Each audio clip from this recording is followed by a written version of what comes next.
This is the story of how canals changed and shaped our modern world. Carrying huge volumes of goods and fuel, they were a stimulus to Britain's great industrial revolution. But they also gave us much more, and their legacy lives on, often in surprising ways. I'm Liz McIver. I've spent my life studying and talking about history, and now I believe it's time to take a different look at our inland waterways.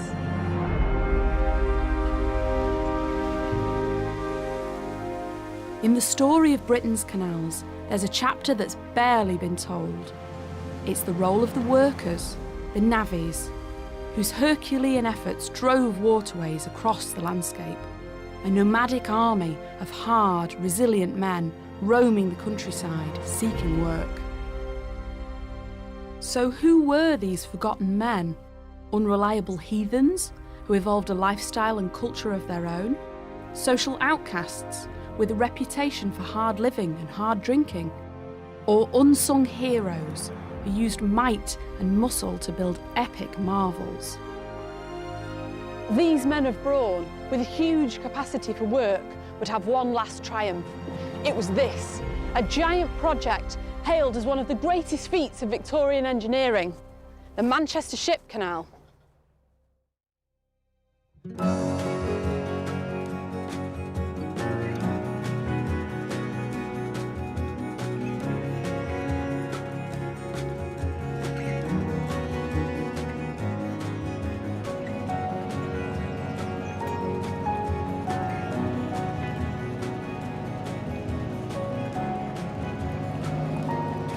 By the 1880s, Britain had extensive networks of canals, man-made waterways crisscrossing the countryside for nearly 5,000 miles. For over a century, gangs of navvies had been changing the landscape, working on river navigations from where they took their name, before moving on to canals and then the railways. The Big Ditch, as it was nicknamed, was an enormous project lasting 6 years. It would bring the sea from Liverpool to the inland city of Manchester, transforming it into a world-class port.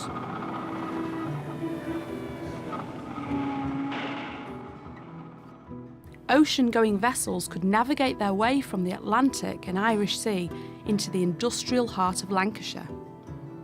Engineers got the plaudits and the knighthoods for this deep and wide waterway, but it was huge gangs of navvies who actually built it. Men dedicated to the kind of heavy manual labour that could be traced back over a century of canal, road and railway construction. Initially, they join a navvy gang or they join the construction work simply because they're fit, strong and healthy, and that's the most important things for navvies at all time. But once you start working in this line of work, obviously you'll acquire all sorts of building skills. I mean, some of the work that they're doing, a lot of it is just physical work, they're just digging trenches, but there are some more kind of skilled engineering tasks as well that they will learn little by little by virtue of being on a construction site. They'll learn some of the more skilled work as well. The Ship Canal was the navigators' swansong, their biggest and boldest achievement. Even as construction started in 1887, it was proclaimed as one of the most ambitious building projects Britain had ever seen. It was led by Thomas Walker, a civil engineer who'd spent his life working alongside navvies. He was compassionate and took an active interest in the welfare of these hard grafters. But he also knew that navvies had always been feared as bogeymen.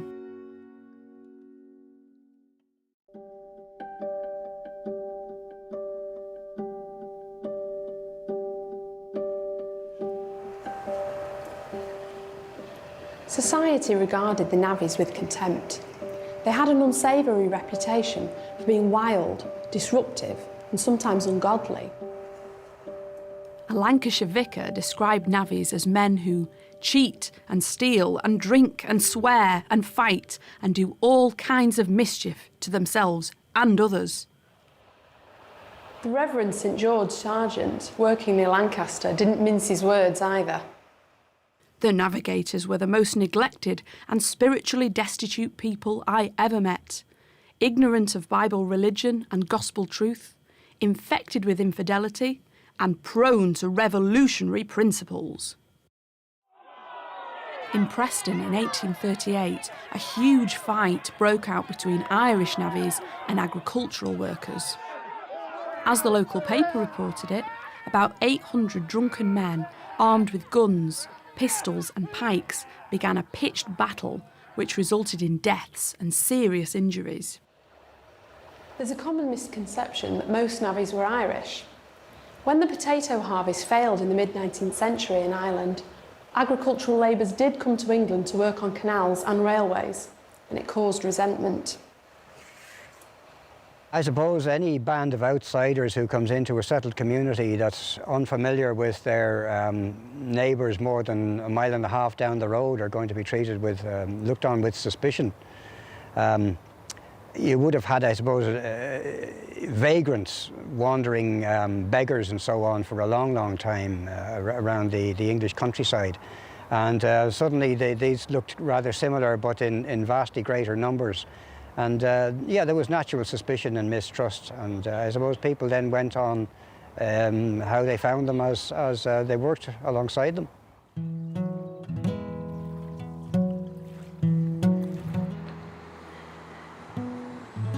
Here, on the Manchester Ship Canal, only around 5,000 navvies, a third of the workforce, originated from Ireland.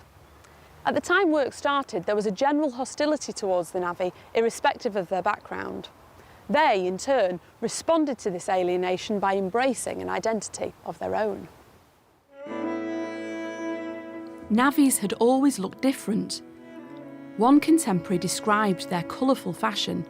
Mustard yellows, periwinkle blues and wine reds were favourites. Thick-set boots, velvety moleskin breeches, scarlet waistcoats, canvas shirts, white-spotted silk neckerchiefs and felt hats were the popular choices. They used aliases and were more often known by a nickname reflecting their personality or place of birth. So you had Warwick Jack, Soldier, Rainbow Ratty, Tweedlebeak and Wingy, the last referring to a one-armed navvy. For the most part, I think navvies would have been recognisable. I mean, very often we will have dozens of these workers entering a very, very quiet community where everybody knows everybody. So just the sheer fact that there are lots of them and that they're strangers will make it quite obvious what they're doing. But even outside that, our navvies will have been very muscular, very suntanned and weather-beaten. They'll be going around in pairs and they'll probably cut quite a distinctive figure. For navvies who'd come from previous jobs on canals or railways, starting on the ship canal must have been a jaw-dropping prospect. Even with machinery, the scale of digging would be colossal. A corridor of excavation 36 miles long, 120 feet wide and 28 feet deep. Sir Bosden Leach, a former Lord Mayor of Manchester, wrote the first history of the canal and reckoned the earth they excavated would make a wall around the equator 6 feet high and 2 feet wide. A sculpture at Halsall in Lancashire illustrates the stature of the average navvy. Over 6 feet tall, deep-chested, broad-backed and weighing 15 stones.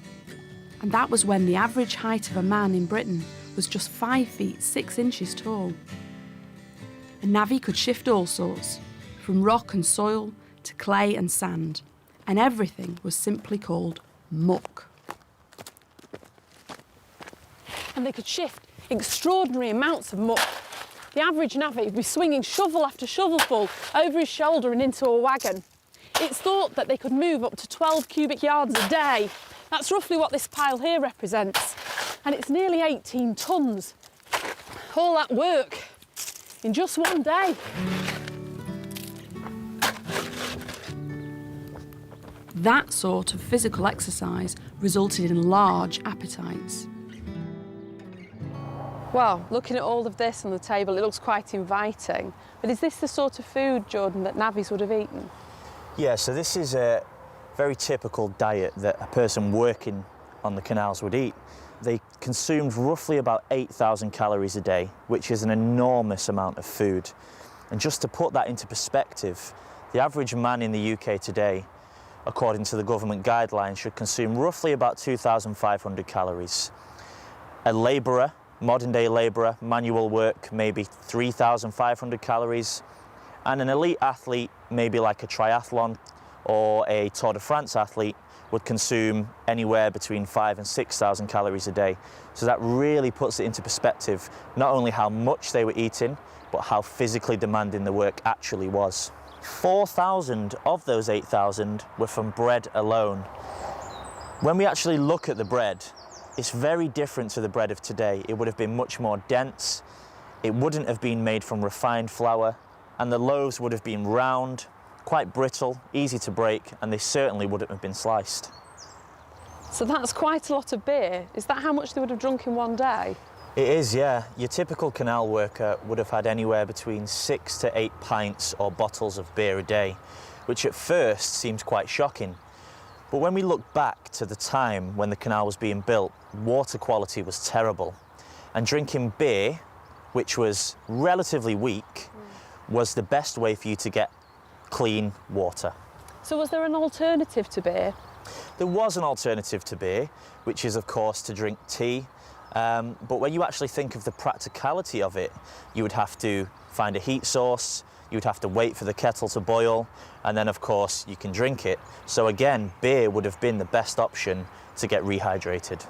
And of course, if you wanted to grab a snack as you were going, you've got the choice of a baked potato from a vendor, or if you've got a bit more money, you're a gang boss, maybe a pork pie. Yeah.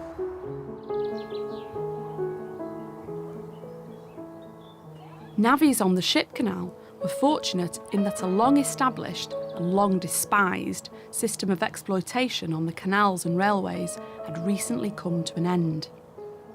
The practice of paying wages in tokens rather than money was known as truck.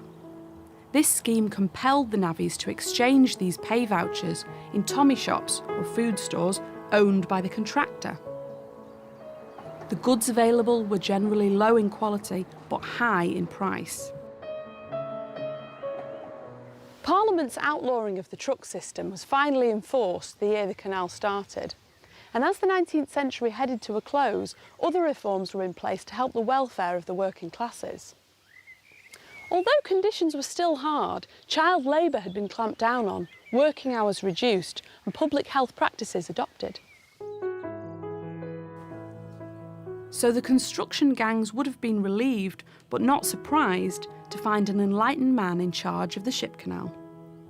Thomas Walker, from Staffordshire, spent his early career building a railroad in Canada, where he'd worked side by side with British navvies. They'd been drafted in for their expertise gained in constructing railways at home. Walker had also worked on the first section of the new London Underground. He'd looked after his men, and his reputation as a good employer followed him to Manchester. Walker helped establish one of the world's first accident and emergency services here on the Ship Canal. It was set up in anticipation of the high toll of serious injuries to the navvies. After all, health and safety regulations were in their infancy. In charge of the hospital service, there was a young doctor who'd trained as an orthopaedic surgeon in Liverpool. Robert Jones was just 31 and found he now had 17,000 patients. He organised hospitals on the route and a chain of first aid stations. The hospitals were the first ever to be set up to deal purely with accidents and emergencies. Each was staffed by a resident doctor and a team of nurses and linked to the construction sites by railways. Jones, who later became a founding member of the British Orthopaedic Society, dealt with hundreds of cases, and navvy's life was dangerous in the extreme. During construction, there were at least 3,000 accidents and 130 deaths.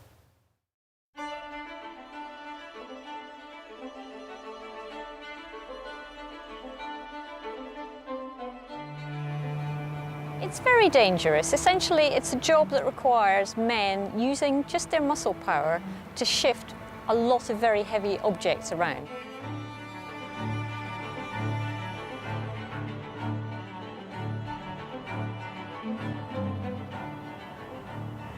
done. So men digging out barrow loads of stone and earth and clay to dig the canal itself.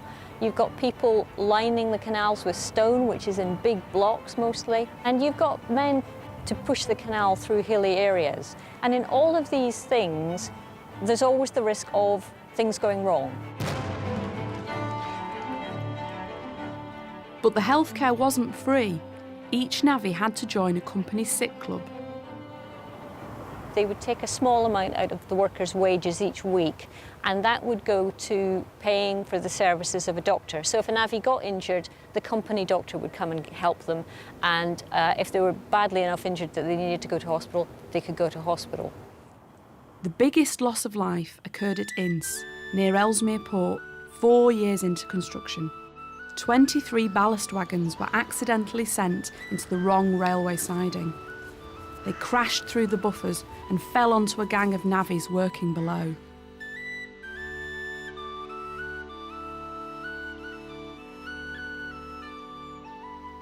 Six men who were on the train jumped to safety, but wagons burning coal and rock crushed the workers below.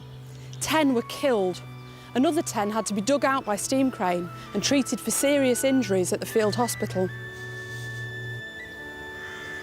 Here, at the local church, St James the Great at Ince, they buried the dead navvies in a common grave.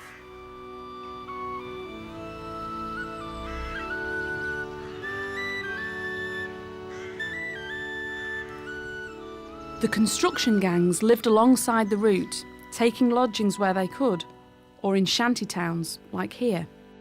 This is the former site of the aptly named Marshville, near Runcorn in Cheshire. It sat on Frodsham marshes on the banks of the Mersey mudflats. Today, sadly, there's nothing left. Marshville, the foundations are roughly 30 feet below us now. Ahead of us, there would be the Mission Hall community centre. Just to the left of it would be the shop, and over on the far side to the left, there would be all the workshops, because there was engine sheds and workshops here as well. Where we're walking now, as I say, between the buildings, they eventually became flower and vegetable gardens.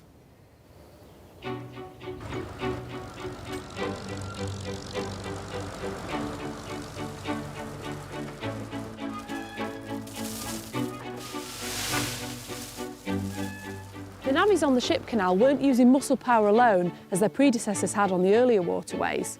Technology had advanced, and steam shovels similar to this one were now in use. The contractor, Thomas Walker, hired about 100 of these, and each could shift around 3 tons a minute. These innovative mechanical diggers were so efficient that their design hardly changed over the next century. But they had a curious and unexpected side effect. Their introduction is said to have caused the deterioration of the physique of the workers. As machines supplemented labour, the days of the giant navvy were numbered. Steam excavators could chew out the rough outline of a trench, but men were still needed to shore up the slopes. And as they dug out more and more material, it was more difficult to get it to the top of the banks. For that, they developed the barrow run. This was an extraordinarily risky procedure and often resulted in dreadful injuries.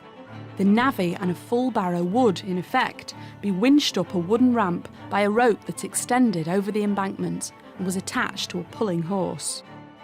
Once at the top, the barrow would be emptied. But to get back down the slope with the barrow, a man faced a perilous journey.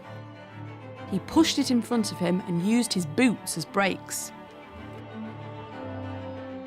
A really experienced navvy could make 2 runs a minute, but they ran the risk of breaking ropes, toppling wheelbarrows and slippery planks. It was such a spectacle that local people used to turn up just to watch the barrow runs.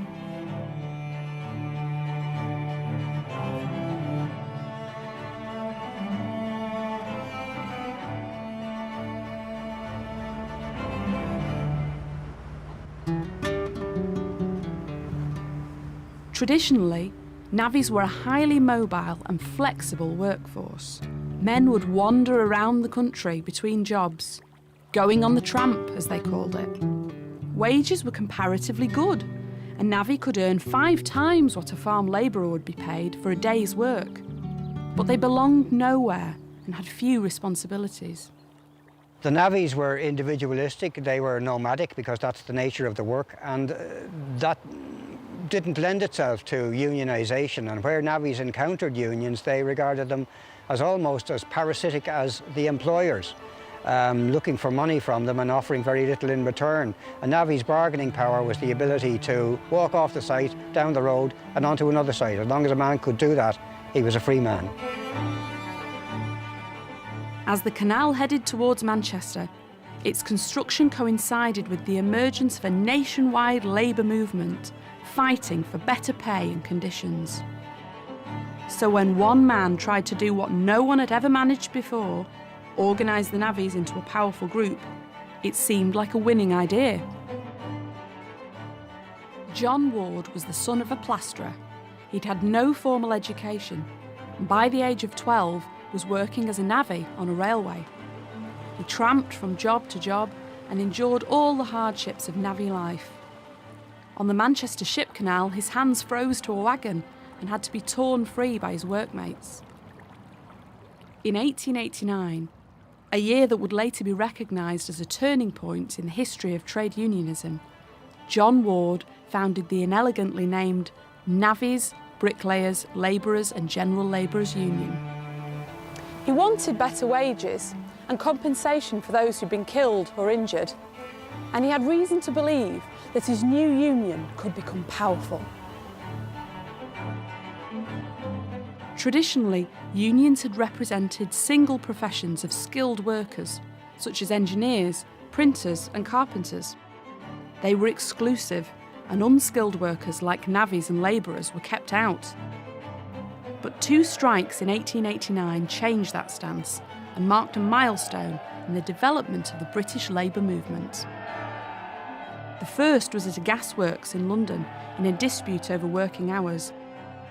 800 unskilled workers were organised into a union, the first time this had ever happened. The second strike came a few months later. The Port of London was brought to a halt by casual workers seeking more pay. Significantly, both sets of workers won their demands, and from then on, trade union membership grew rapidly across the country. So Ward believed that the navvies would be fertile ground for recruitment into his new union. But before he could get properly organised, fate intervened. A couple of months after the navvy union was formed, the canal's main engineer, Thomas Walker, died. The company cancelled the contract and took over the works themselves. It would lead to the only recorded incidence of a strike on the canal.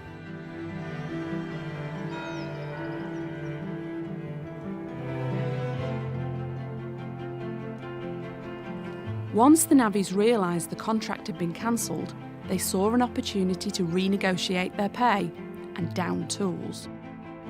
The company simply hired more men. Police had to break up fighting between the strikers and the new workers. In the centre of Eccles, just half a mile from the canal, an angry crowd of 2,000 striking navvies, most of whom were not in a union, were addressed by one of Ward's officials. He told them the strike was a mistake and they should bide their time. With few members, the union didn't have the money for strike pay. He urged them to join the union, and then they'd be able to call an all-out strike and would be more effective. The company was more defiant, telling the strikers they could work or go away, just as they pleased. Shortly afterward, the strike just fizzled out.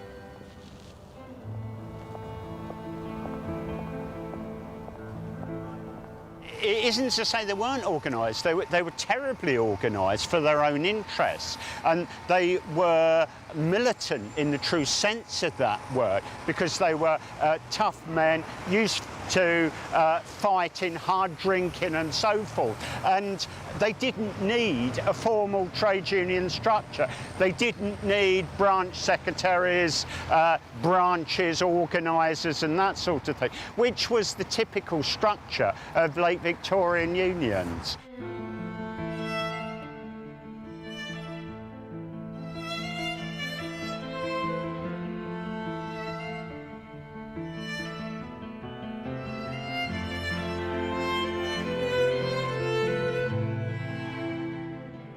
truth, navvies were hard to organise into unions. They had a powerful sense of freedom and independence. If they were unhappy, they could move elsewhere, but they knew that if they did leave, there would always be someone available to take their place. In the end, membership of the Navvy Union could only be measured in the hundreds. I think they weren't remotely interested in joining unions or going on strike. Going on strike was never an option anyway, because there was always a lot more labour than there was demand for it. And so you kept the job you got until you were tired of it, bored with it, irritated by someone or something, and then you walked off. But you certainly didn't attempt to collectivise to bargain. Not in the 19th century. The 20th century is a different story. The Ship Canal changed Manchester and the navvy's way of life. Soon after it was opened by Queen Victoria in 1894, work started on Trafford Park, the world's first purpose-built industrial estate. The newly created Port of Manchester went on to become the third largest in the country, linking the city to the rest of the world.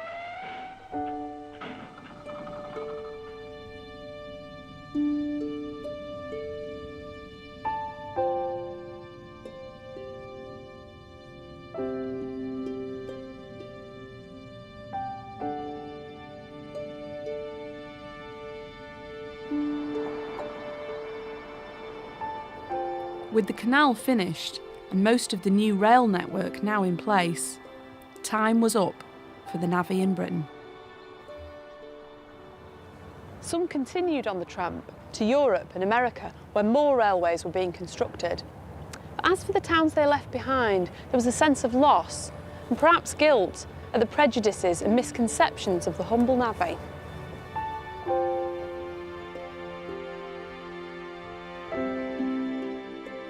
In his history of the Ship Canal construction, Sir Bosden Leach wrote, "People who anticipated their advent with terror were sorry when the work was done, for they enriched the whole neighbourhood by earning good wages and spending them freely."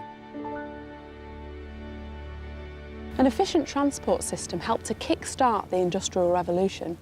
The canals, the railways and the Ship Canal gave the country the motorways of their age and changed the map of Britain. But it wouldn't have been possible without an army of anonymous workers. Elizabeth Garnett from the Navvy Mission Society summed it all up nicely. Their work will last for ages, and if the world remains so long, people will come hundreds of years hence to look at and to wonder at what they have done. And she was right. The navvies may be all but forgotten, but their legacy lives on.